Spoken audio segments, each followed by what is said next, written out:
Our first offering, or first option, is going with the implant-supported denture. And that is a denture with little housings that allow the denture to click into place.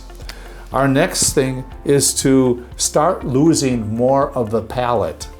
This is the palate of a denture. This is the palate of our denture, quite a bit less. But let's say we want to go better. Forget the denture, now we're going to a bridge.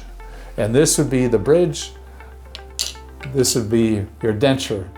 Well, the obvious difference is you don't have all of this, you only have this.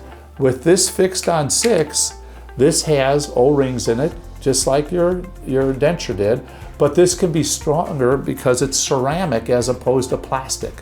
And so we don't need all that extra plastic. And this goes onto the implants and it locks it in place. This is not taken out by you, it is only taken out by us, and we do that twice a year.